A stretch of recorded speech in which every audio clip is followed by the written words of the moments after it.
Alors, la Kia EV6 gagne de l'autonomie. Kia a confirmé de nouvelles spécifications pour son nouveau crossover électrique EV6. La voiture électrique sur mesure offrira finalement une autonomie maximale de 528 km à partir d'une charge complète. Bah, c'est pas mal. C'est mieux que ça augmente que ça diminue, quoi. À la base, c'était 510, là on gagne 18 km, 528 donc. Selon Kia, une EV6 à deux roues motrices de base sera équipée d'une batterie de 58 kWh, 410 km d'autonomie, et pour accélérer de 0 à 100 en 6 secondes 2.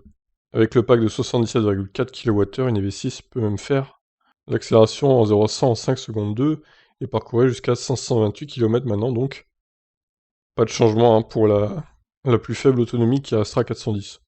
Ce qui est à peu près correct, hein, avec 58 kWh de batterie. Elle a une bonne efficience, je pense, cette voiture, malgré sa taille, quoi. Qui est bien plus grosse qu'un Niro ou un Kona. Qui a à peu près la même efficience, donc ils ont bien travaillé chez Kia. Qui est elle est même plus efficiente que la Ioniq 5 au final, hein. Pourtant, c'est la même base. Étonnant. La version la plus autonome de la Kia EV6 propose désormais 18 km/h supplémentaires. Concrètement, on doute que vous remarquiez la différence au quotidien, mais toute hausse d'autonomie est bonne à prendre.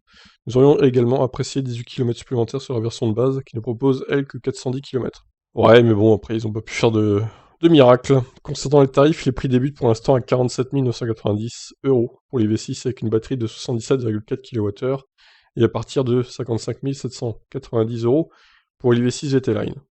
Alors, c'est con parce qu'à 3000 € près, elle pouvait bénéficier du bonus de 6000 €.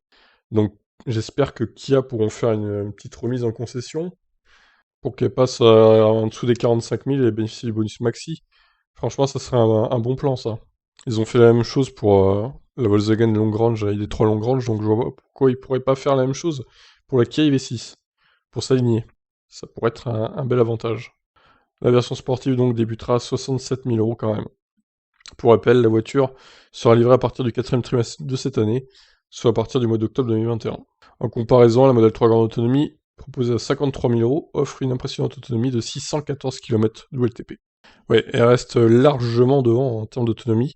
Le modèle Y, bon, alors le modèle Y, je pense que l'autonomie sera quand même revue à la hausse aussi, parce que 505 km, ça me paraît un peu léger vu ce que propose la Model 3.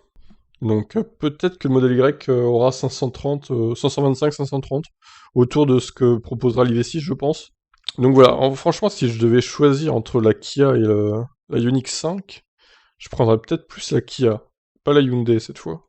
J'avais choisi le Kona face au Niro, et encore, hein, j'avais un peu hésité entre les deux, mais bon, je préférais le design du Kona qui était un peu plus petit aussi, ça m'allait mieux.